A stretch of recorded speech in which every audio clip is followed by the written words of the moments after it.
오빠, 저 아줌마 누구야? 왜 쳐다봐? 아무도 아니야, 가자. 아무도. 30년을 새벽 4시에 일어나 국밥을 끓인 사람이 남편 빚을 갚으려고 허리가 휘도록 일한 사람이 아무도가 됐습니다. 제 남편 팔짱을 끼고 있는 건 한창 어린 여자였어요.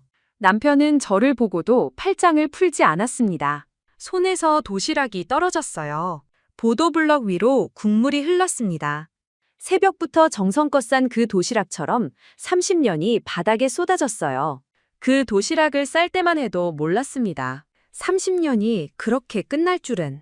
사연 시작 전 구독과 좋아요를 눌러주시면 그쪽을 향해 복 받으시길 기도드리겠습니다. 저는 32살에 국밥집을 시작했습니다.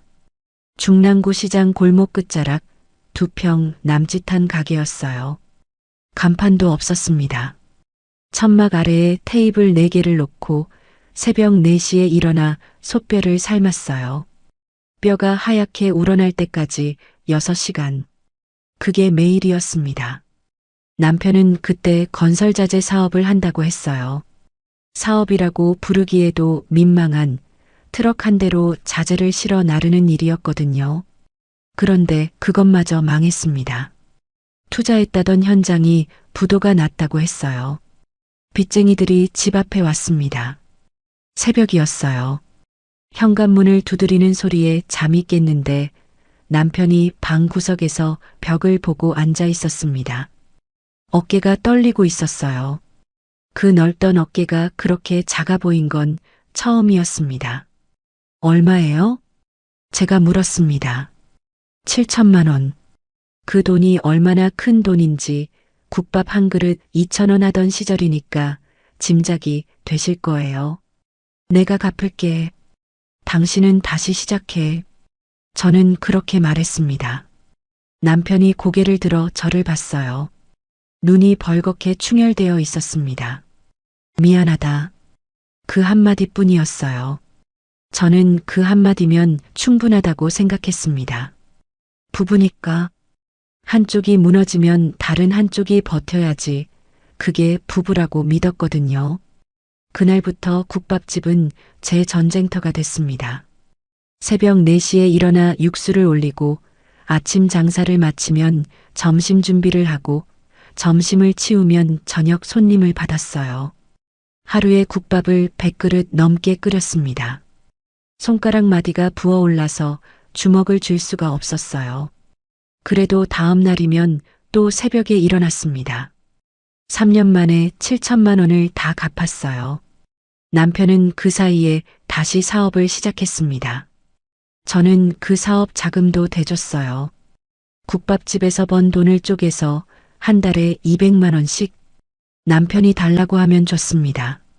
남편이 더 달라고 하면 더 줬어요. 제 통장에는 늘 바닥이 보였지만 괜찮다고 생각했어요. 남편이 성공하면 그게 곧 우리 가족의 성공이니까. 남편의 사업이 커지기 시작한 건 제가 쉰을 넘기고 나서였습니다. 건설자재 납품회사가 궤도에 올랐어요. 직원도 10명이 넘었고 사무실도 번듯한 건물로 옮겼습니다. 남편은 양복을 맞춰 입기 시작했어요. 차도 바꿨습니다.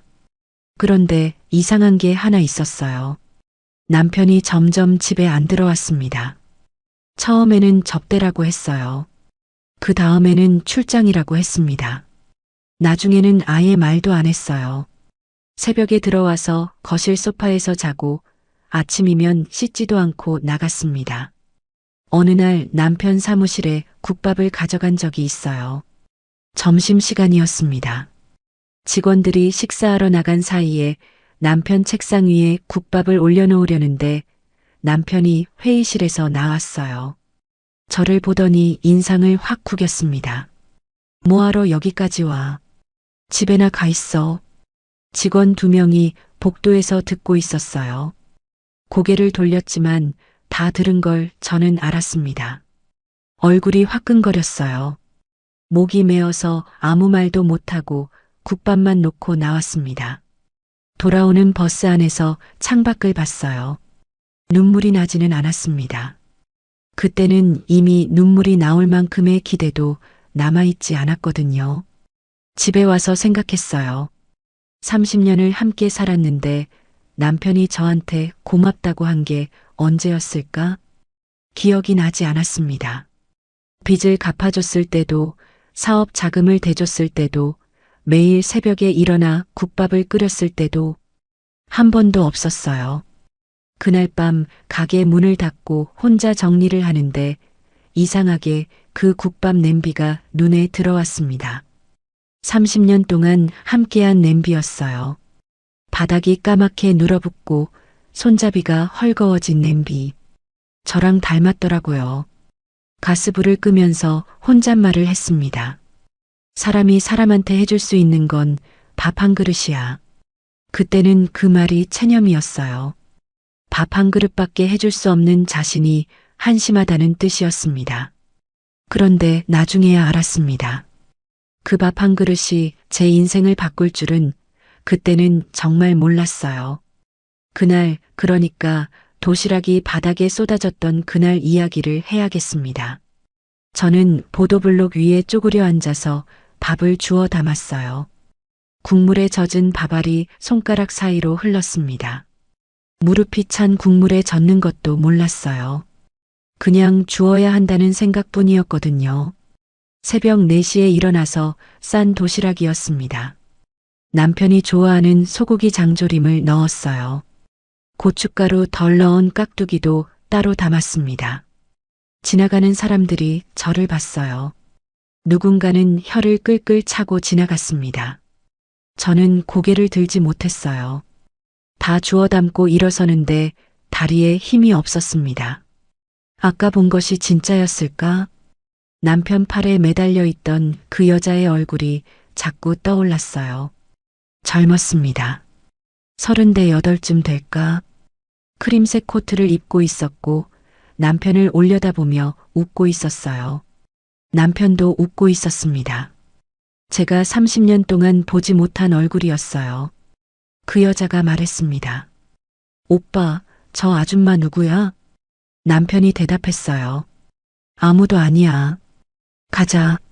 아무도. 그 말이 귓속에서 계속 맴돌았습니다. 그날 밤 집에서 기다렸어요. 10시가 넘고 11시가 넘고 자정이 지나도 남편은 돌아오지 않았습니다. 거실 불을 켜놓고 소파에 앉아 있었어요. 현관문 쪽을 보면서 핸드폰을 꺼내 전화를 걸었는데 신호만 가고 받지 않았습니다. 3번, 4번, 5번, 6번째에 전원이 꺼졌어요. 새벽 3시에 현관문이 열렸습니다. 남편이 넥타이를 풀며 들어왔어요. 술 냄새가 아니었습니다. 향수 냄새였어요. 여자 향수. 코끝이 찡하다 못해 속이 뒤집어지는 것 같았습니다. 어디 갔다 와요? 회식? 그 여자 누구예요? 남편이 구두를 벗다가 멈췄어요. 천천히 고개를 돌려 저를 봤습니다. 놀라지 않았어요. 눈 하나 깜짝하지 않더라고요. 그 표정이 더 무서웠습니다. 이미 각오하고 있었다는 뜻이니까. 회사 직원이야. 팔짱을 끼고 다니는 직원이 어디 있어요? 잠이나 자. 남편은 그렇게 말하고 안방으로 들어가 버렸어요. 문이 닫혔습니다. 저는 거실에 서서 닫힌 문을 바라봤어요. 30년을 같이 살았는데 그 문이 그날따라 그렇게 두꺼워 보였습니다. 일주일 뒤 남편이 식탁에 서류를 내려놨습니다. 이혼 서류였어요. 이미 남편 쪽 서명이 되어 있었습니다. 펜까지 옆에 놓더라고요. 준비를 해온 거였어요. 도장 찍어. 이게 무슨 소리예요? 이혼하자고. 심장이 바닥으로 내려앉았습니다. 알고는 있었어요. 그날 이후로 예감은 있었습니다. 그런데 막상 그 말을 듣는 순간 온몸에서 힘이 빠졌어요. 30년을 이렇게 끝내려고요? 목소리가 떨렸습니다. 남편은 커피잔을 들고 한 모금 마셨어요. 제 눈을 보지 않았습니다. 빚 갚아준 거 고맙게 생각해. 근데 이제 각자 살자. 재산은요? 국밥집 돈으로 당신 사업 키운 거 다 알잖아요. 그때 남편의 눈이 달라졌어요.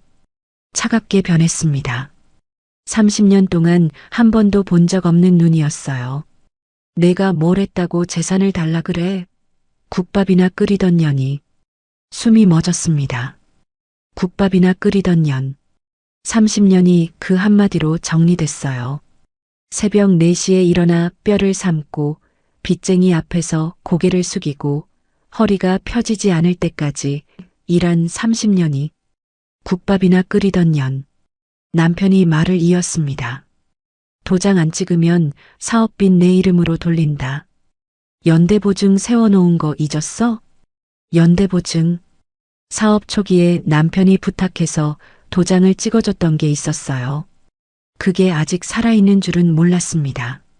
나중에 알았어요. 그 빚은 이미 다 갚아진 상태였다는 걸. 남편이 저를 겁주려고 거짓말을 한 거였습니다. 그런데 그때 저는 그걸 확인할 방법을 몰랐어요. 변호사를 만날 돈도 없었습니다. 이혼 서류에 도장을 찍었어요. 손이 떨려서 도장이 비뚤어졌습니다. 빨간 인주가 손가락에 묻었어요. 눈물이 서류 위로 떨어졌습니다. 한 방울, 두 방울. 빨간 인주와 눈물이 섞여서 번졌어요. 남편은 서류를 집어들고 확인도 안 하고 가방에 넣었습니다. 그리고 현관으로 갔어요. 구두를 신으면서 한마디 했습니다. 짐은 이번 주 안에 빼. 문이 닫혔어요. 법원에서 이혼 확인을 받던 날 판사가 물었습니다. 정말 합의한 거냐고. 재산 분할은 어떻게 됐냐고. 저는 고개를 끄덕였어요. 아무것도 받지 않겠다고요. 남편이 옆에 서 있었거든요. 아무 표정 없이. 법원을 나왔을 때 햇빛이 눈부셨습니다. 겨울인데 왜 그렇게 밝았는지 몰라요. 법원 계단 아래에 혼자 서 있었어요. 남편은 이미 주차장 쪽으로 걸어가고 있었습니다. 뒤도 돌아보지 않았어요. 나중에야 알았습니다. 남편이 이혼하기 한참 전부터 사업체랑 아파트를 유미라라는 그 여자 이름으로 돌려놓았다는 걸, 재산 분할을 청구할 수 있었다는 걸, 법률구조공단이라는 게 있다는 것도. 그때 저는 그걸 몰랐어요. 32살부터 62살까지 30년을 바쳤는데 제 손에 남은 건 옷가지 몇 벌이 든 캐리어 하나뿐이었습니다. 고시원이라는 곳에 처음 가봤습니다. 중랑구 외곽 지하철역에서 10분쯤 걸어 들어가면 간판도 제대로 안 보이는 건물이 하나 있었어요. 보증금 없이 월 25만 원. 방이라고 부르기에도 민망한 곳이었습니다. 누우면 발이 문에 닿았어요. 창문은 손바닥만 했고 열면 옆 건물 벽만 보였습니다. 캐리어를 방 안에 넣으니까 발 디딜 틈이 없었어요. 캐리어 위에 앉아서 한참을 멍하니 있었습니다. 이게 제 인생인가 싶었어요. 32살부터 62살까지 죽도록 일했는데 끝이 이거였습니다. 첫 달은 기억이 잘 안 나요. 편의점 컵라면으로 끼니를 때우고 낮에는 일자리를 찾아 돌아다녔어요. 식당 설거지 자리를 구했습니다. 시급이 10,000원도 안 됐지만 군소리 없이 했어요. 고를 처지가 아니었거든요. 2달째 되던 날 저녁이었습니다. 고시원으로 돌아오는 길에 눈이 내리기 시작했어요. 12월이었습니다. 바람이 매서웠어요. 목도리 속으로 코를 파묻고 골목을 걷는데 재활용 수거함 옆에 누군가 쪼그려 앉아 있는 게 보였습니다. 처음에는 폐지를 줍는 어르신이려니 했어요. 그런데 가까이 가니까 달랐습니다. 할머니 한 분이 얇은 가디건 하나만 걸치고 앉아 계셨어요. 맨발이었습니다. 신발이 없었어요. 발이 새파랗게 질려 있었습니다. 손에 종이 박스 조각을 쥐고 계셨는데 그걸 폐지인 줄 알고 모으고 계신 것 같았어요. 할머니, 여기서 뭐 하세요? 할머니가 고개를 들었습니다. 눈이 흐렸어요. 저를 보는 것 같으면서도 안 보는 것 같았습니다. 입술이 파랗게 말라 있었어요. 우리 집이 종로 어딘데? 중얼거리듯 말씀하셨어요. 종로. 여기는 중랑구인데 종로라니. 어디서 오신 건지 알 수가 없었습니다. 할머니, 집이 어디예요? 누구랑 사세요? 집이 종로의 큰 건물이. 같은 말만 되풀이하셨어요. 그때 알았습니다. 치매셨구나. 할머니 손을 잡았는데 얼음장이었어요. 이러다 죽겠다 싶었습니다. 주머니를 뒤져 핸드폰으로 112에 전화를 걸까 말까 망설였는데 할머니가 제 손을 꽉 잡으셨어요. 놀랄 만큼 센 힘이었습니다. 가지마, 가지마. 그 목소리를 듣는 순간 가슴 한가운데가 쑥 내려앉았어요. 이 할머니도 버려진 거구나. 저처럼. 그 생각이 드니까 손을 놓을 수가 없었습니다. 할머니 옆에 오래된 가죽 서류 가방이 하나 있었어요. 낡고 해졌지만 가죽질이 좋아 보였습니다. 이상하다 싶었지만 그 순간에는 그런 걸 따질 여유가 없었어요. 할머니, 저랑 같이 가요. 일단 따뜻한 데로. 할머니를 부축해서 일으켰습니다. 가벼웠어요. 뼈밖에 안 남은 것 같았습니다. 제 패딩을 벗어서 할머니 어깨에 걸쳤어요. 맨발에 제 양말을 벗겨 신겼습니다. 저는 슬리퍼 차림으로 찬 눈길을 걸었어요. 발이 얼어서 감각이 없었지만 옆에서 제 팔을 잡고 걷는 할머니의 손이 조금씩 따뜻해지는 게 느껴졌습니다. 고시원 방에 들어와서 할머니를 이불 위에 눕혔어요.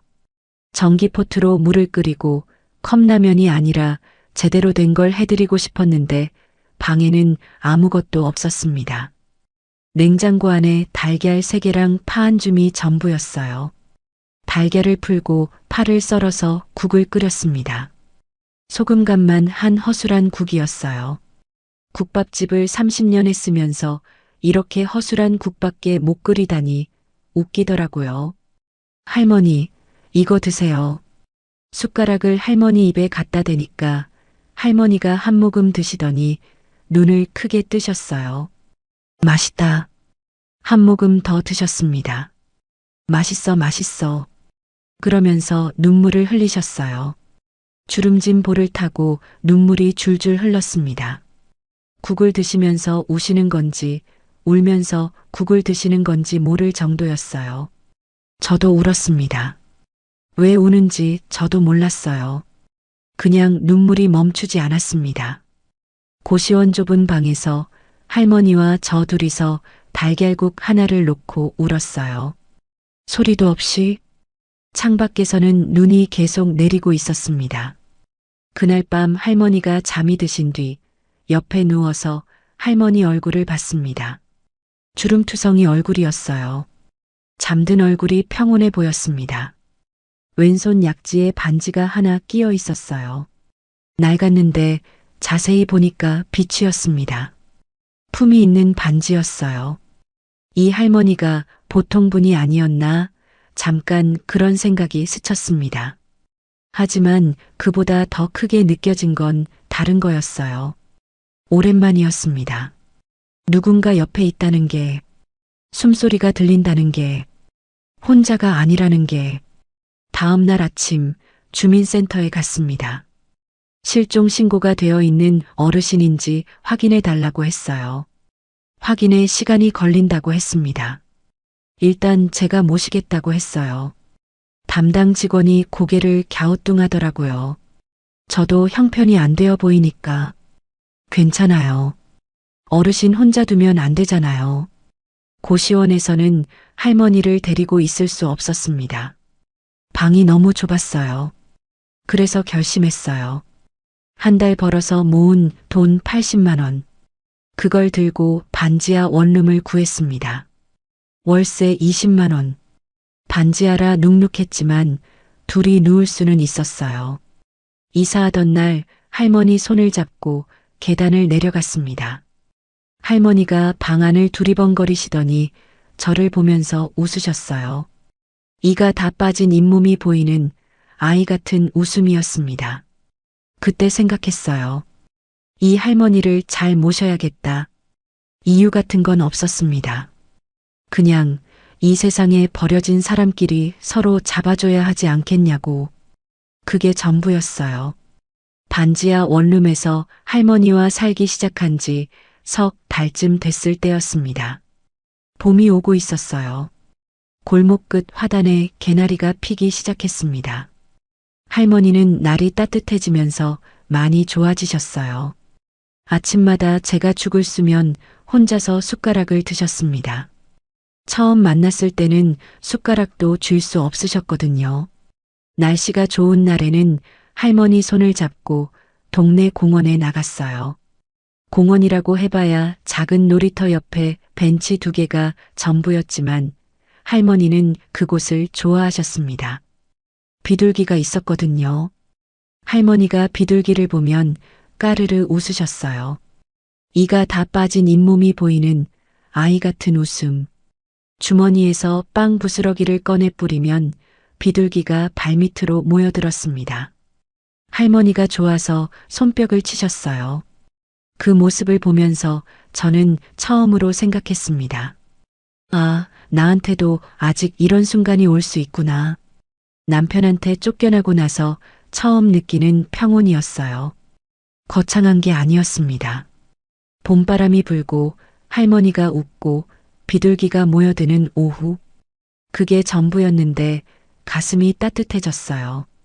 그날도 할머니 손을 잡고 공원에서 집으로 돌아가는 길이었습니다. 좁은 골목을 지나 큰 길로 나왔는데 횡단보도 건너편에서 익숙한 목소리가 들렸어요. 온몸이 굳었습니다. 뒤통수를 망치로 맞은 것 같았어요. 그 목소리를 못 알아볼 리가 없었거든요. 오진태였습니다. 횡단보도 건너편에 서 있었어요. 옆에 유미라가 붙어 있었습니다. 유미라는 연분홍 봄 코트를 입고 있었어요. 고급스러워 보였습니다. 오진태는 새 양복을 차려입고 있었고 두 사람은 무언가를 보며 웃고 있었어요. 신호가 바뀌었습니다. 피하고 싶었어요. 돌아가고 싶었습니다. 그런데 할머니가 제 손을 잡고 이미 횡단보도 위를 걷고 계셨어요. 할머니는 횡단보도 위에 하얀 줄을 밟으며 재미있다는 듯이 발을 내딛고 계셨습니다. 마주쳤습니다. 유미라가 먼저 저를 알아봤어요. 눈이 동그래지더니 입꼬리가 올라갔습니다. 그 웃음이 칼 같았어요. 어머 오빠, 저기 봐. 오진태가 고개를 돌렸습니다. 저를 봤어요. 표정이 변하지 않았습니다. 놀라지도 않고 미안해하지도 않고 아무것도 아닌 것을 보는 눈이었어요. 유미라가 저를 위아래로 훑었습니다. 바랜 점퍼, 고무 슬리퍼, 손에 잡힌 할머니. 한쪽 입꼬리가 더 올라갔어요. 아줌마, 거짓골로 노인네 시중이나 든다며요? 머리가 하얘졌습니다. 입이 열리지 않았어요. 말을 해야 하는데 혀가 굳은 것처럼 움직이지 않았습니다. 오진태가 팔짱을 낀 유미라의 허리를 감싸며 몸을 돌렸어요. 에이, 가자. 재수 없어. 재수 없어. 30년을 함께 산 사람한테 할 수 있는 말이 그거였습니다. 두 사람이 웃으면서 걸어갔어요. 유미라의 구두 소리가 똑딱똑딱 멀어졌습니다. 저는 횡단보도 한가운데 서 있었어요. 신호가 바뀌었는데도 움직일 수가 없었습니다. 뒤에서 차가 경적을 울렸어요. 누군가 아줌마 비키세요. 하고 소리쳤습니다. 할머니가 제 손을 잡아당기셨어요. 그 힘에 겨우 다리가 움직였습니다. 인도로 올라왔을 때 무릎이 후들거렸어요. 집에 돌아와서 할머니를 방에 눕혀드린 뒤 화장실로 갔습니다. 문을 닫고 변기 뚜껑 위에 앉았어요. 그리고 울었습니다. 소리를 죽이면서 수건을 입에 물고 울었어요. 거짓골, 노인네 시중, 재수 없어. 그 말들이 뱃속에서 돌아다니면서 내장을 긁었습니다. 30년을 새벽마다 일어나 국밥을 끓인 제가 거지꼴이라니. 갈 곳 없는 할머니를 모시는 게 재수 없는 일이라니. 내가 뭘 잘못한 건가? 아무것도 잘못하지 않았는데 왜 이렇게 된 건가? 그때 화장실 문 앞에서 소리가 들렸어요. 울지 마. 할머니였습니다. 문 밖에 서 계셨어요. 울지 마, 울지 마. 할머니가 문을 긁으셨어요. 작은 손으로 문을 톡톡 두드리셨습니다. 저는 수건을 꽉 물고 눈을 감았어요. 내 아들놈들 쓸모없어. 할머니가 갑자기 중얼거리셨습니다. 평소와 다른 톤이었어요. 흐릿한 눈이 아니라 무언가를 또렷이 느끼고 계신 것 같은 목소리. 화장실 문을 열었습니다. 할머니가 문 앞에 쪼그려 앉아 계셨어요. 저를 올려다보며 두 팔을 벌리셨습니다. 아이처럼 안았어요. 할머니를 꽉 안았습니다. 뼈밖에 남지 않은 몸이 제 품에서 떨리고 있었어요. 저도 떨리고 있었습니다. 할머니, 우리 둘이 잘 살아요. 할머니가 제 등을 토닥이셨어요. 말없이 작은 손으로 천천히 엄마한테도 받아본 적 없는 토닥임이었습니다. 한참을 그렇게 있었어요. 반지하 방 한가운데서 바닥에 앉아서 서로를 안고. 그날 밤 할머니가 잠드신 뒤에 제가 잠깐 밖에 나갔을 때였습니다. 주민센터 야간 경비 아저씨가 저를 불렀어요. 한숙혜 씨? 낮에 누가 전화 왔었어요. 변호사라는 사람인데 실종된 어르신 찾고 있다고. 혹시 모시고 있는 할머니 성함이 어떻게 되냐고. 변호사요? 무슨 변호사요? 이름은 박 뭐라 그랬는데 메모가 어디 갔지? 아, 나중에 다시 전화한다고 했어요. 이상하다 싶었지만 대수롭지 않게 넘겼습니다. 할머니 가족이 찾고 있는 건가? 그렇다면 다행이다 싶었어요. 그런데 한편으로는 가슴이 철렁했습니다. 할머니를 데려가면 저는 다시 혼자가 되니까. 집에 돌아와서 잠든 할머니 얼굴을 봤어요. 이불을 턱까지 여며드렸습니다. 할머니, 가족이 오면 좋겠어요.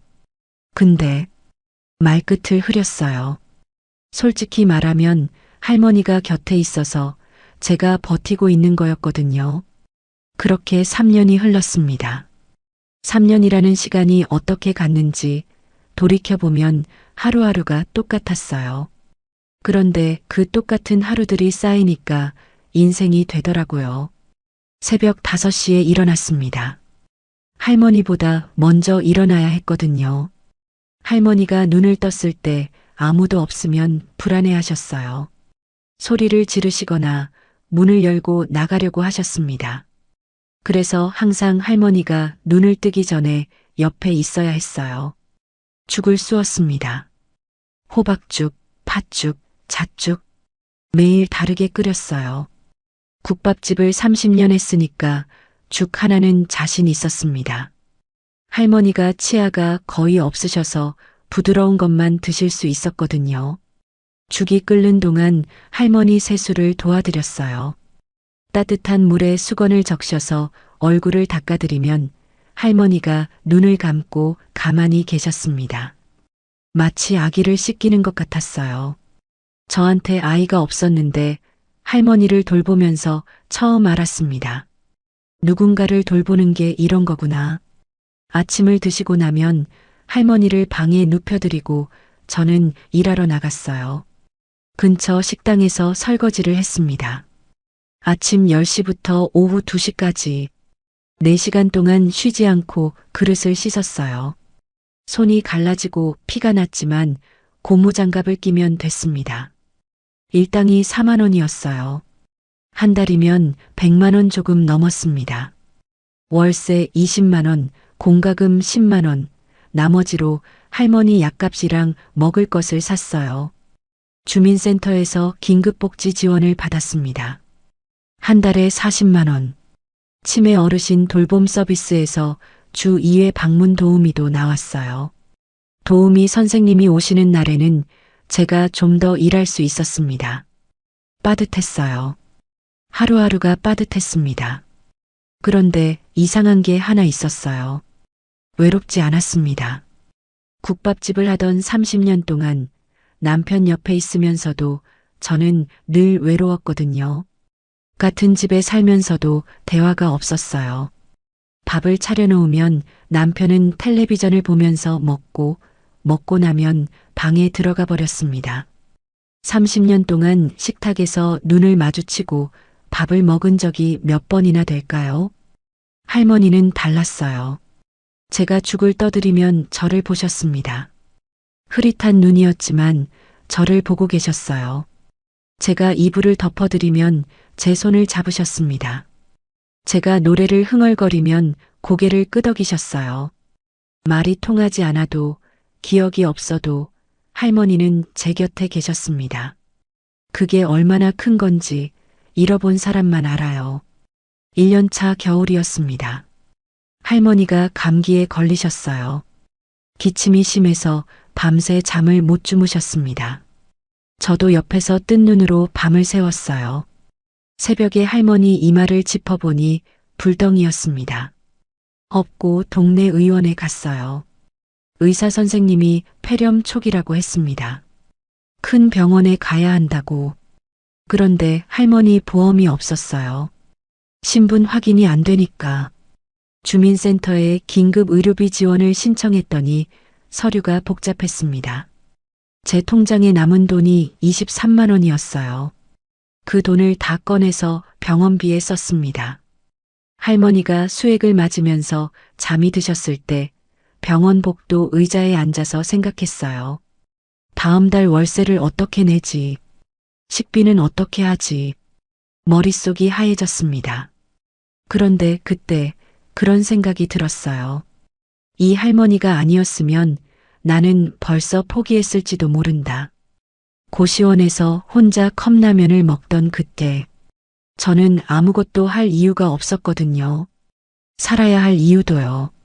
그런데 할머니를 만나고 나서 새벽에 일어나야 할 이유가 생겼습니다. 죽을 쑤어야 하니까, 세수를 도와드려야 하니까, 공원에 가야 하니까, 누군가에게 필요한 사람이라는 게 이렇게 큰 힘이 되는 줄 몰랐어요. 할머니 덕분에 제가 살고 있는 거였습니다. 2년차 가을이었어요. 잊을 수 없는 날이 있습니다. 그날 저녁 제가 밥을 차려놓고 할머니를 식탁으로 모셨어요. 호박죽이랑 두부 반찬을 놓았습니다. 할머니가 숟가락을 들다가 멈추셨어요. 이상했어요. 평소에는 바로 드시거든요. 할머니가 저를 보셨습니다. 눈이 달랐어요. 평소에 흐릿한 눈이 아니었습니다. 또렷했어요. 초점이 맞아 있었습니다. 마치 안개가 거친 것처럼. 수키야, 제 이름을 부르셨어요. 정확하게. 심장이 멈추는 줄 알았습니다.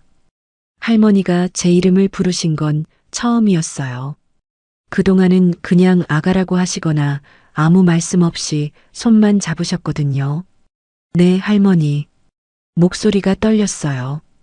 할머니가 숟가락을 내려놓으시더니 제 손을 잡으셨습니다. 두 손으로 감싸셨어요. 작고 마른 손이었지만 따뜻했습니다. 네가 내 딸이다. 진짜 내 딸. 눈물이 쏟아졌어요. 참을 수가 없었습니다. 고개를 숙이고 할머니 손등에 이마를 댔어요. 뜨거운 눈물이 할머니 손 위로 떨어졌습니다. 할머니가 다른 손으로 제 머리를 쓰다듬으셨어요. 아주 천천히, 마치 어린아이를 달래듯이. 울지 마, 우리 딸.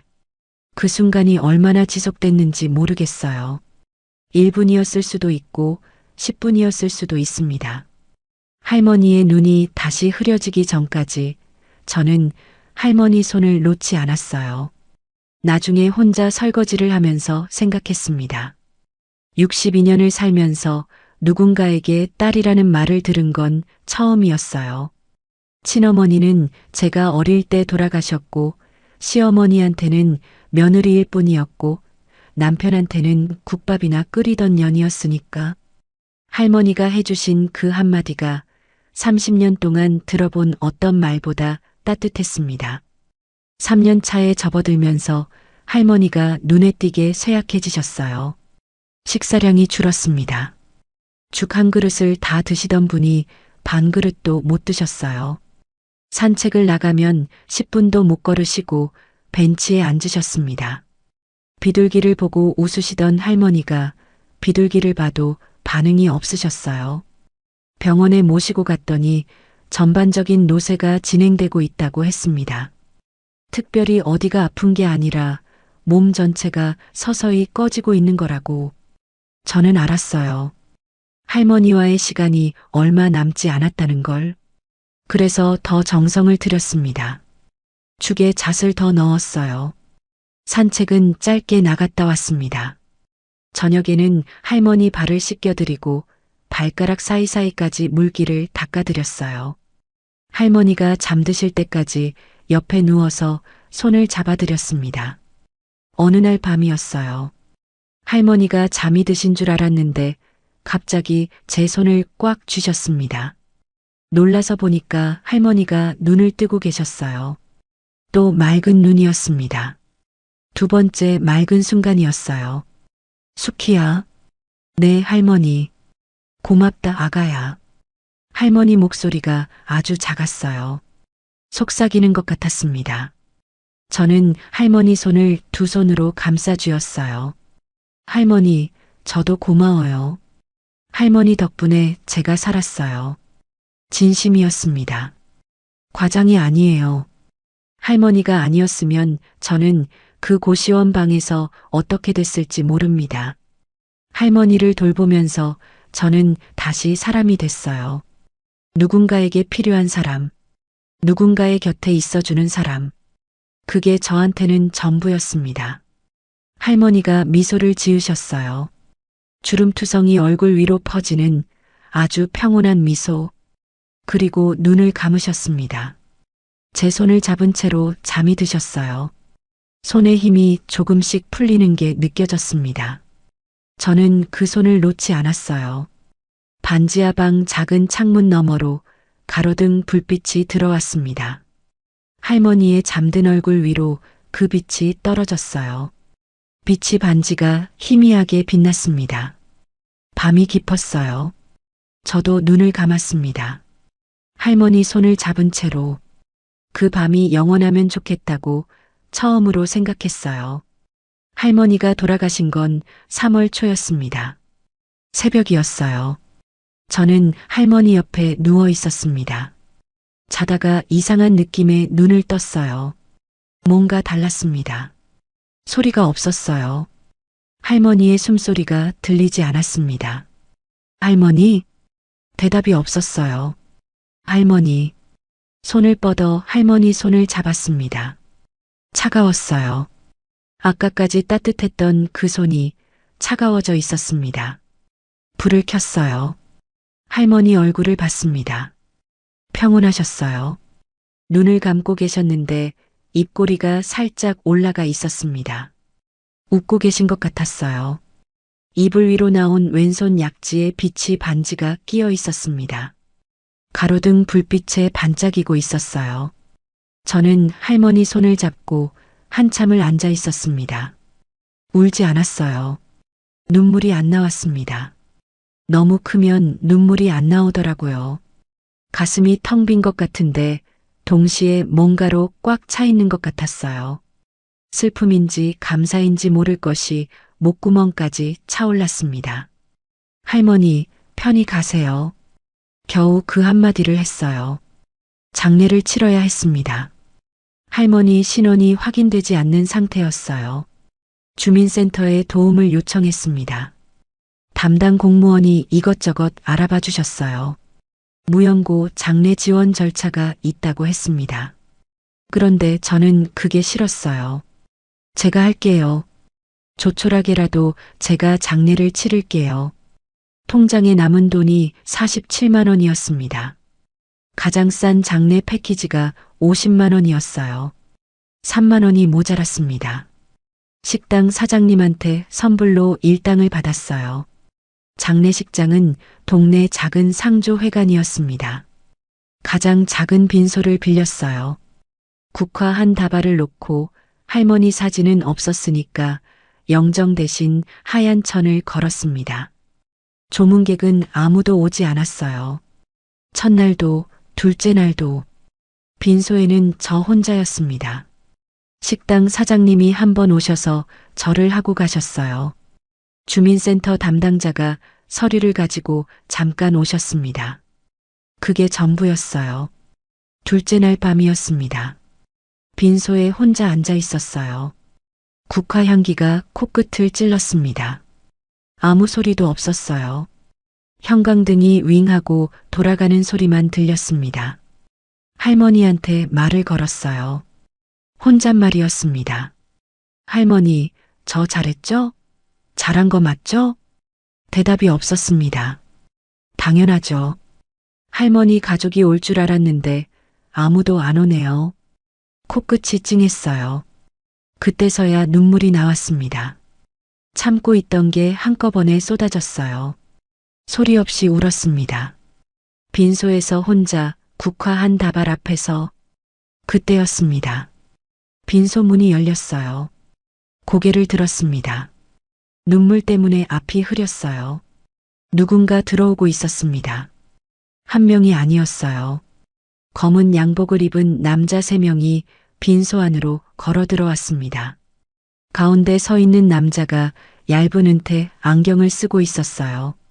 차콜 그레이 정장에 버건디색 넥타이, 손에 서류 가방을 들고 있었습니다.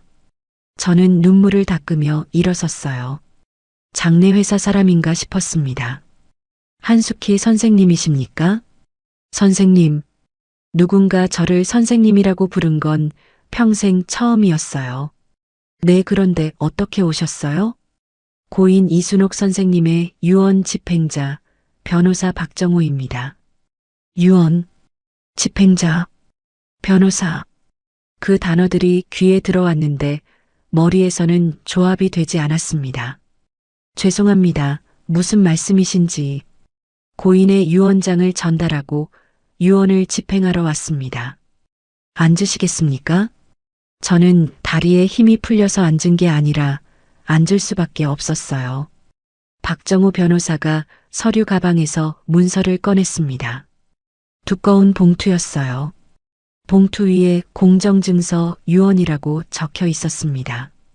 빈소의 형광등 아래에서 그 글자가 선명하게 보였어요.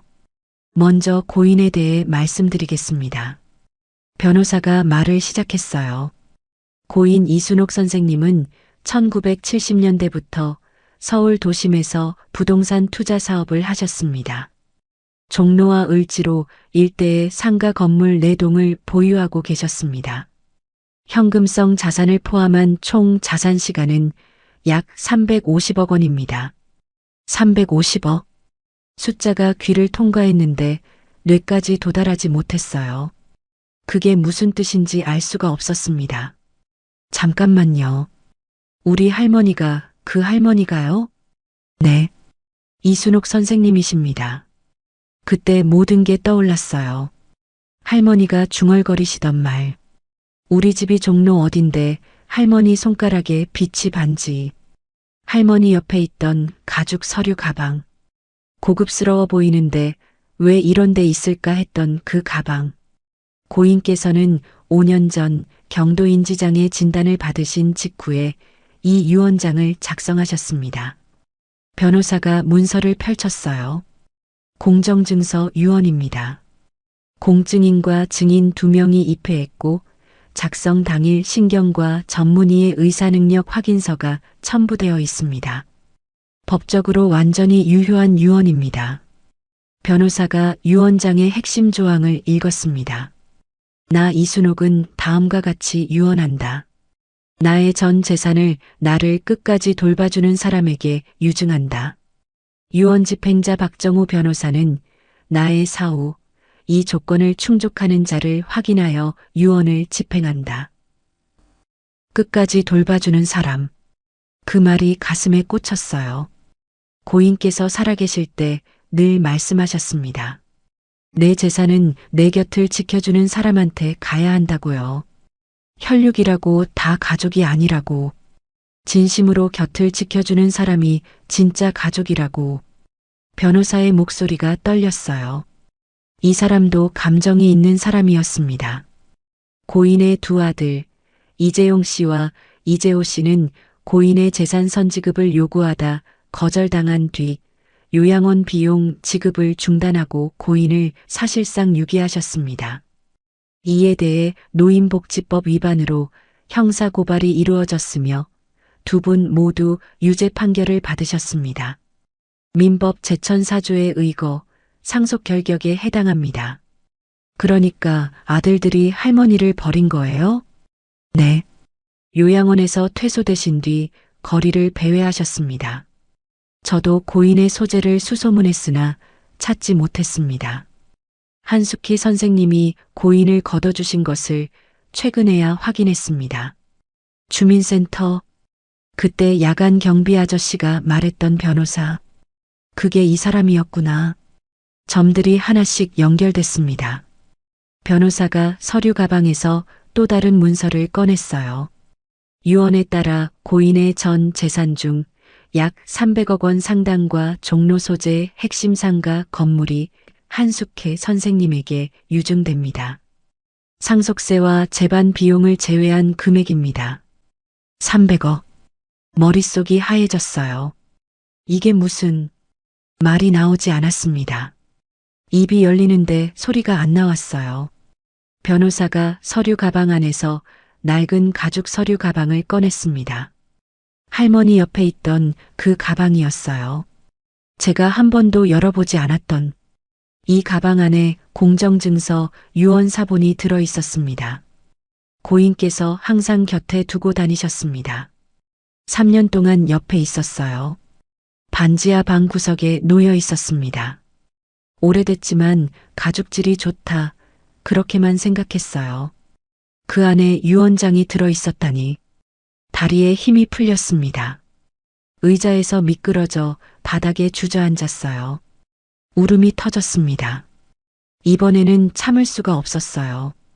돈 때문이 아니었습니다. 300억이라는 숫자가 실감이 나지도 않았어요.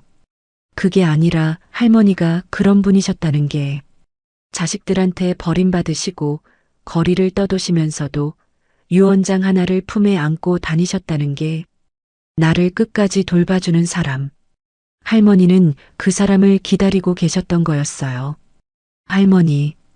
변호사가 조용히 기다려줬습니다. 한참을 울었어요. 울음을 겨우 가라앉히고 고개를 들어 영정 자리를 봤습니다. 하얀 천이 걸려있는 그 자리를. 할머니 사진이 없어서 걸어둔 하얀 천. 변호사님. 네. 할머니가 마지막에 웃고 계셨어요. 눈을 감으시고 평온하게 가셨어요. 변호사가 안경을 벗고 눈을 닦았어요. 다행입니다. 정말 다행입니다. 빈소에 다시 침묵이 내려왔습니다. 국화 향기가 코끝을 스쳤어요. 할머니가 중얼거리시던 목소리가 귓가에 맴돌았습니다. 네가 내 딸이다. 진짜 내 딸. 저는 하얀 천을 바라보며 속으로 대답했어요. 할머니, 저도 할머니가 엄마 같았어요. 소식은 빠르게 퍼졌습니다. 장례를 마치고 나서 일주일쯤 지났을 때 지역신문에 기사가 하나 났어요. 길거리 치매 어르신 3년 돌본 60대 여성, 350억 상속. 제 이름은 나오지 않았지만 동네에서는 금방 알려졌습니다. 고시원 관리인부터 식당 사장님까지 소문이라는 게 불보다 빠르더라고요. 저는 그 와중에도 매일 아침 식당 설거지를 나갔습니다. 상속이라는 게 바로 돈이 들어오는 게 아니었거든요. 박정우 변호사가 절차를 밟는데 시간이 걸린다고 했어요. 세금 문제도 있고 서류도 많다고. 저는 그냥 하던 대로 살았습니다. 그런데 세상은 저를 가만 놔두지 않았어요. 오진태 이야기를 해야겠습니다.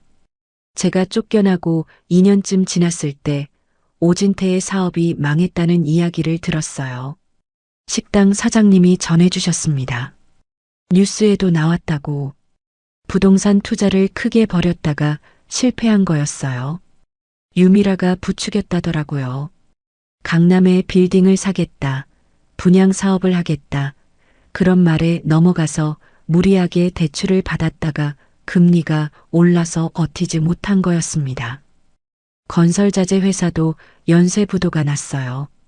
직원들 월급도 못 줬다고 했습니다. 그리고 유미라가 도주했어요. 오진태 이름으로 된 재산은 이미 다 압류당했는데 유미라 이름으로 돌려놓았던 아파트랑 예금은 유미라가 챙겨서 사라진 거였습니다. 연락도 끊었다고 해요. 오진태가 바닥에 주저앉고 나서야 유미라의 정체를 깨달은 거죠.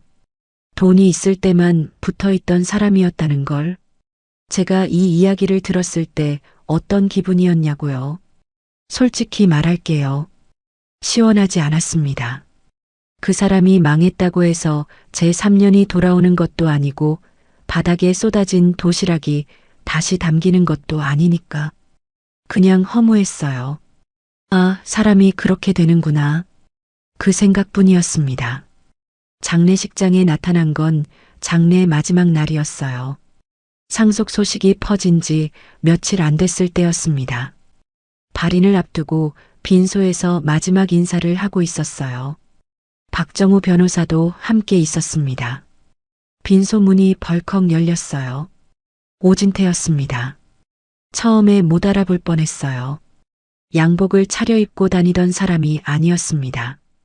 구겨진 점퍼의 때가 낀 운동화를 신고 있었어요. 머리카락이 기름져 있었고 면도도 안 한 것 같았습니다. 볼이 쑥 들어가 있었어요.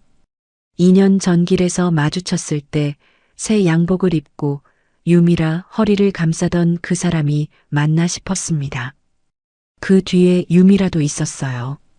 도주했다면서요. 돈을 챙겨서 사라졌다면서요.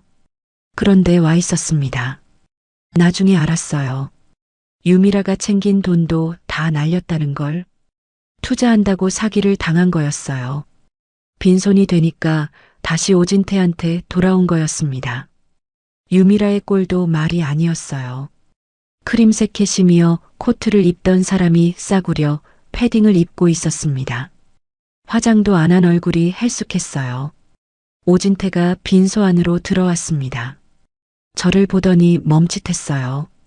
그러고는 무릎을 꿇었습니다. 빈소 바닥에 장례식장 리놀륨 바닥 위에 털썩. 수키야. 그 입에서 제 이름이 나왔어요. 3년 만에 들었습니다. 나 좀 살려줘.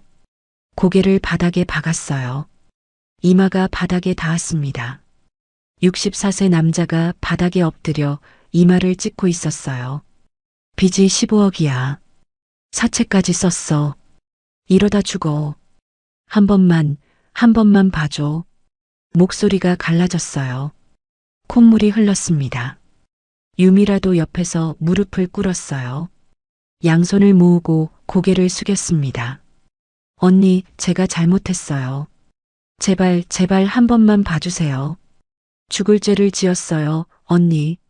언니.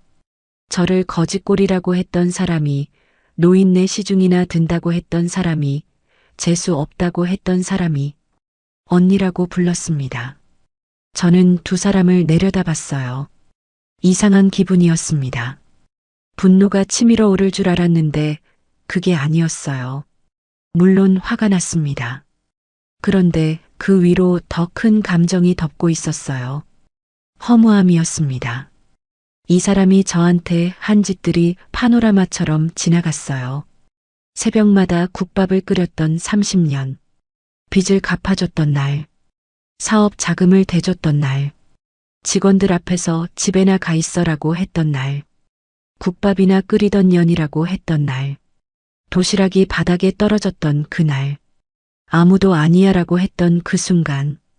그리고 3년 전 길에서 거짓골로 노인네 시중이나 든다며요? 재수 없어. 전부 다 떠올랐습니다. 한꺼번에 바닥에 엎드린 오진태를 내려다봤어요. 이마에서 땀이 흘러 바닥에 떨어지고 있었습니다. 어깨가 들썩이고 있었어요. 저는 입을 열었습니다. 일어나세요. 오진태가 고개를 들었어요. 눈이 벌겋게 충혈되어 있었습니다. 기대의 눈빛이 스쳤어요. 제가 용서할 거라고 생각한 모양이었습니다. 30년 동안 국밥이나 끓이던 년이라고 하셨죠? 오진태의 얼굴이 굳었습니다. 그 국밥이 지금 300억이 됐네요. 빈소안이 조용해졌어요. 형광등 돌아가는 소리만 들렸습니다. 아무도 아니라고 하셨죠. 그 아무도가 3년 동안 길에서 주운 할머니를 친어머니처럼 모셨어요. 새벽마다 죽을 쓰고 세수를 도와드리고 발을 씻겨드렸어요. 그게 아무도나 할 수 있는 일이에요? 오진태가 고개를 떨궜어요. 아무 말이 없었습니다. 저는 유미라를 봤어요. 유미라가 고개를 숙인 채 어깨를 떨고 있었습니다. 유미라 씨. 유미라가 고개를 들었어요. 눈이 퉁퉁 부어 있었습니다. 거짓골로 노인네 시중이나 든다고 하셨죠.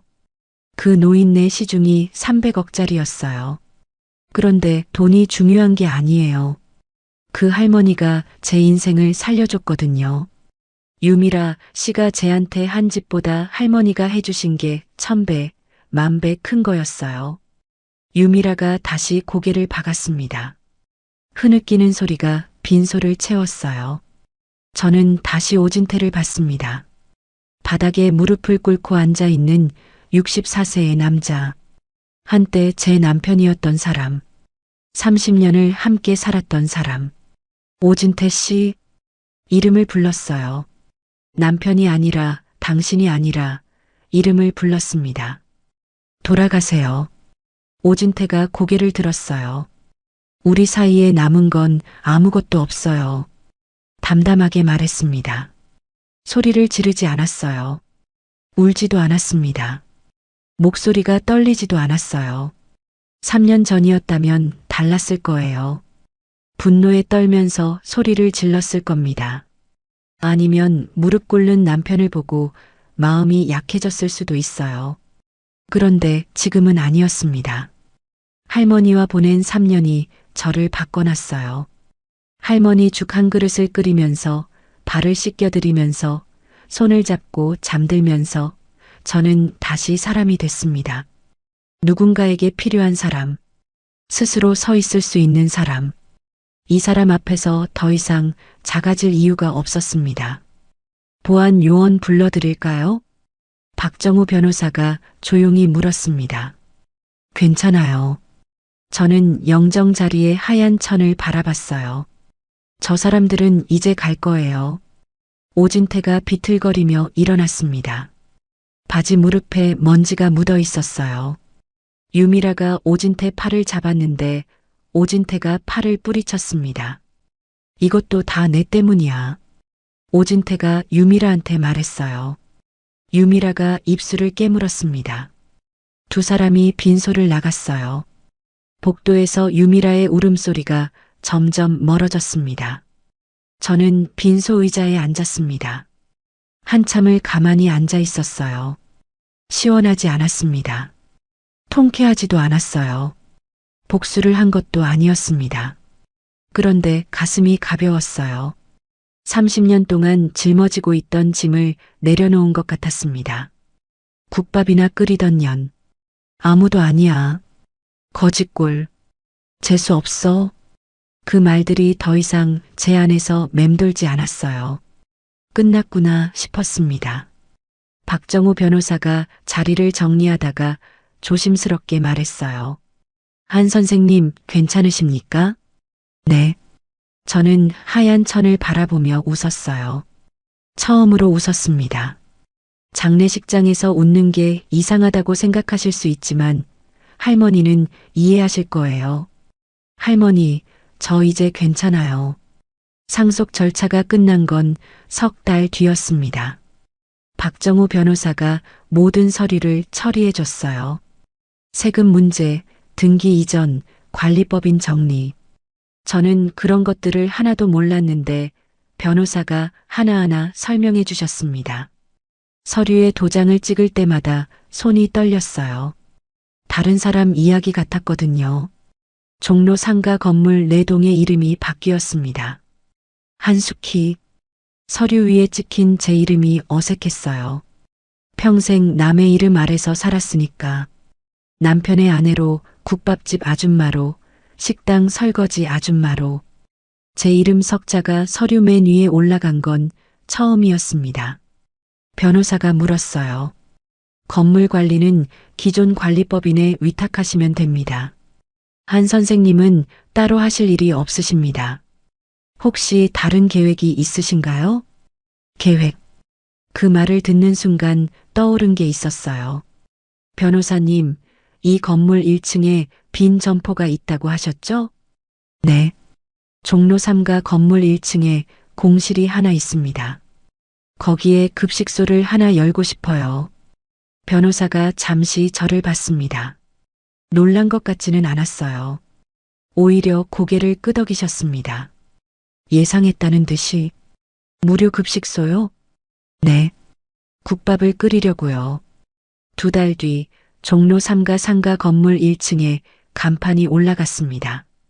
순옥인의 국밥. 간판 글씨를 직접 골랐어요. 투박하지만 따뜻한 서체로.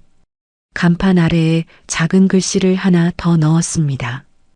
혼자 드시는 분, 형편이 어려우신 분, 누구나 오세요. 공짜입니다.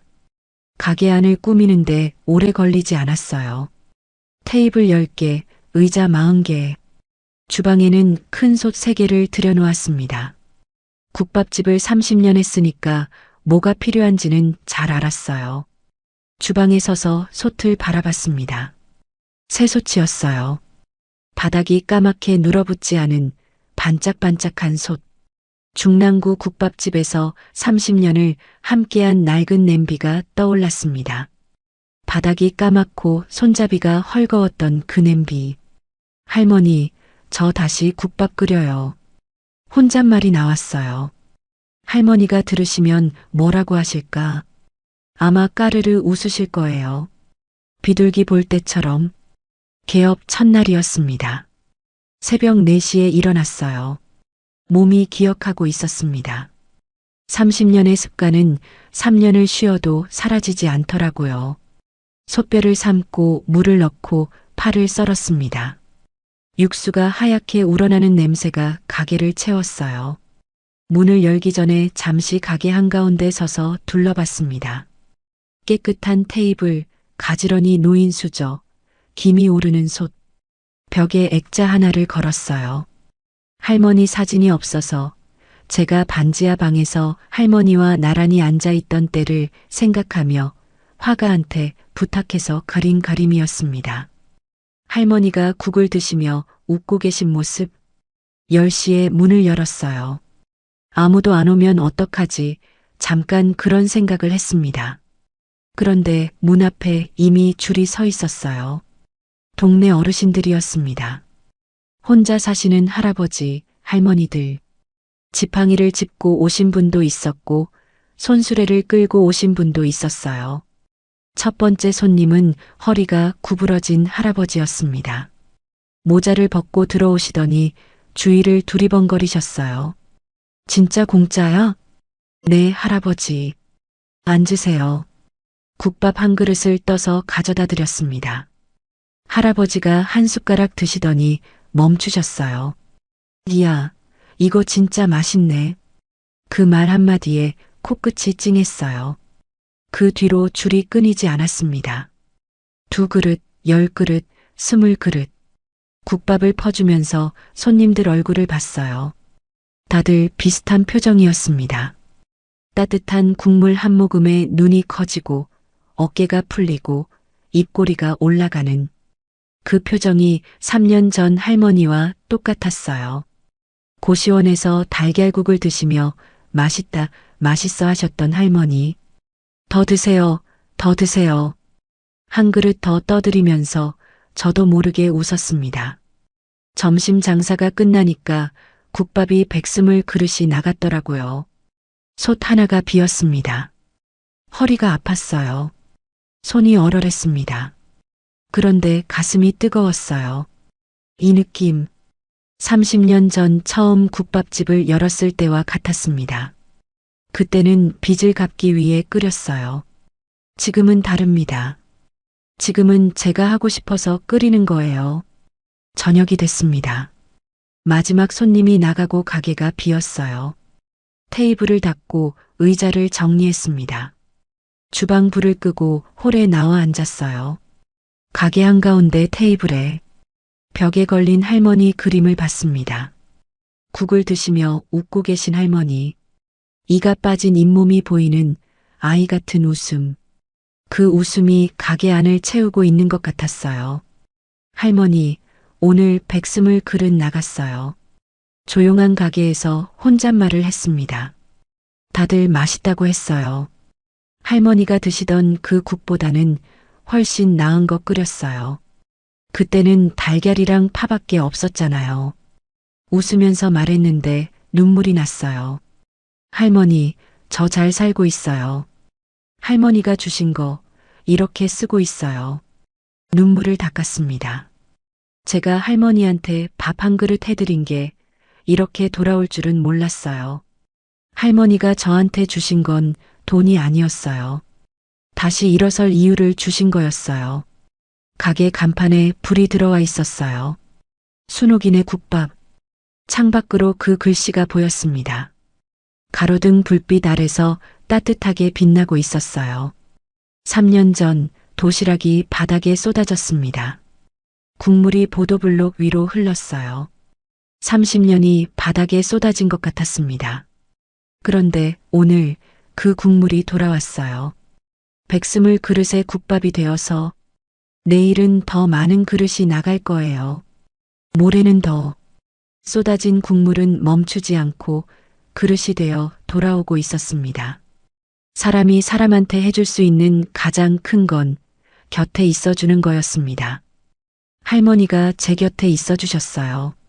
저도 이제 누군가의 곁에 있어주려고요. 그게 할머니가 제게 남겨주신 진짜 유산이었습니다. 3년 뒤 순옥인의 국밥은 종로의 명물이 됐습니다. 매일 아침 10시에 문을 열면 줄이 골목까지 이어졌어요. 처음에는 혼자 끓였는데 지금은 자원봉사자가 12명이에요. 대학생부터 은퇴한 어르신까지 매일 200그릇 넘게 나갑니다. 어떤 날은 300그릇이 나간 적도 있어요. 단골 어르신들이 생겼습니다. 매일 같은 자리에 앉으시는 분들이 있어요. 혼자 사시는 분들이 대부분이었습니다. 아침에 문을 열면 벌써 와 계신 할아버지가 한 분 계세요. 벤치에 앉아 기다리시다가 제가 문을 열면 모자를 벗고 인사하십니다. 사장님, 오늘도 잘 부탁합니다.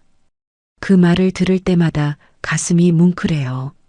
사장님이라는 호칭이 어색해서 처음에는 손사래를 쳤어요. 그런데 어르신들이 그렇게 부르시는 게 좋으셨나 봐요. 어느 순간부터 저도 자연스럽게 받아들이게 됐습니다. 가게 벽에는 할머니 그림이 여전히 걸려 있어요. 가끔 손님들이 물어봅니다. 저 그림 속 할머니가 누구예요? 제 어머니요. 저는 그렇게 대답합니다. 거짓말이 아니에요. 오늘은 할머니 기일이었습니다. 아침 장사를 일찍 마치고 묘소에 갔어요. 박정우 변호사가 할머니를 좋은 자리에 모실 수 있게 도와줬습니다. 양지바른 언덕 위에 할머니가 계셔요. 묘 앞에 국밥 한 그릇을 올려놓았습니다. 솥에서 바로 퍼온 거예요. 김이 모락모락 올라갔습니다. 3월 초의 바람이 차가웠는데 국밥에서 올라오는 김이 따뜻했어요. 할머니, 올해도 왔어요. 무릎을 꿇고 앉아서 말을 걸었습니다. 순옥인의 국밥이 지금 하루에 200그릇이 넘게 나가요. 할머니가 보시면 좋아하실 텐데. 바람이 불었어요. 나뭇가지가 흔들렸습니다. 자원봉사 오시는 분 중에 할머니 또래 어르신이 한 분 계세요. 비둘기를 좋아하세요. 그분 보면 할머니 생각이 나요. 코끝이 찡했습니다. 많이 보고 싶어요, 할머니. 눈물이 한 방울 떨어졌어요. 국밥 위로 한참을 앉아 있었습니다. 햇살이 비석 위를 비췄어요. 이순옥이라는 석자가 따뜻하게 빛났습니다. 묘소를 내려오는 길에 핸드폰이 울렸어요. 박정우 변호사였습니다. 한 선생님, 기일에 다녀오셨습니까? 네. 방금 내려오는 길이에요. 다름이 아니라 올해 순옥인의 국밥재단 설립 서류가 완료됐습니다. 이순옥 기념 복지재단. 내일 정식 출범합니다. 재단. 할머니 이름을 딴 재단이었어요. 상가 건물 임대 수익의 일부를 독거노인 돌봄과 무료 급식 사업에 쓰는 재단. 제가 박정우 변호사한테 부탁해서 만든 거였습니다. 감사합니다, 변호사님. 제가 감사드려야죠. 고인께서 가장 원하셨던 일일 겁니다. 전화를 끊고 걸음을 멈췄어요. 뒤를 돌아봤습니다. 언덕 위에 할머니 묘가 보였어요. 햇살이 비추고 있었습니다. 할머니, 들으셨죠? 할머니 이름으로 재단이 생겼어요. 바람이 불었어요. 따뜻한 바람이었습니다. 3월인데 봄이 오고 있었어요. 급식소로 돌아왔습니다. 오후 늦은 시간이었어요. 자원봉사자들이 정리를 하고 있었습니다. 저는 앞치마를 두르고 주방에 들어가 내일 육수에 쓸 솥뼈를 물에 담갔어요. 내일도 새벽 4시에 일어나야 합니다. 테이블을 닦다가 창밖을 봤어요. 종로거리에 사람들이 지나가고 있었습니다. 가로등에 하나둘 불이 들어오고 있었어요. 순옥인의 국밥 간판에도 불이 켜졌습니다. 62살에 모든 걸 잃었어요. 남편한테 버림받고 집에서 쫓겨나고 빈손으로 고시원에 들어갔습니다. 30년을 바쳤는데 남은 건 캐리어 하나뿐이었어요. 그런데 그때 잃은 게 아니었더라고요. 그때부터 진짜 제 인생이 시작된 거였어요. 추운 겨울밤 길거리에서 만난 할머니. 맨발에 얇은 가디건 하나만 걸치고 계셨던 할머니. 달걀국 한 그릇에 맛있다고 우셨던 할머니. 네가 내 딸이다 하셨던 할머니. 마지막 밤에 제 손을 잡고 고맙다, 아가야 하셨던 할머니. 할머니가 제게 남겨주신 건 300억이 아니었습니다. 다시 일어설 이유를 주신 거였어요. 사람의 가치는 가진 것으로 정해지는 게 아닙니다. 남편은 30년을 받고도 저를 아무도라고 했어요. 할머니는 달걀국 한 그릇에 저를 딸이라고 하셨습니다. 곁에 있어주는 마음, 따뜻한 밥 한 그릇, 그게 300억보다 큰 거였습니다. 가게 문을 닫으려는데 밖에서 인기척이 났어요. 유리문 너머로 할머니 한 분이 서 계셨습니다. 얇은 옷차림에 비닐봉지를 들고 망설이듯 안을 들여다보고 계셨어요. 가슴이 뛰었습니다. 3년 전 그 겨울밤이 떠올랐어요. 문을 열었습니다. 할머니, 들어오세요. 국밥 한 그릇 드릴게요. 할머니가 들어오셨어요. 고개를 숙이며 작은 목소리로 말씀하셨습니다. 정말 공짜야? 네, 공짜예요. 가스불을 켰습니다. 솥에 남은 국밥을 데웠어요. 김이 모락모락 올라왔습니다. 할머니 앞에 국밥을 놓아드렸어요. 할머니가 한 숟가락 드시더니 고개를 들어 저를 보셨습니다. 맛있다. 저는 웃었습니다. 맞은편에 앉아서 할머니가 드시는 걸 지켜봤어요. 벽에 걸린 순옥 할머니 그림이 저를 내려다보고 있었습니다. 사람이 사람한테 해줄 수 있는 가장 큰 건 곁에 있어주는 거였습니다. 저는 오늘도 그걸 하고 있습니다.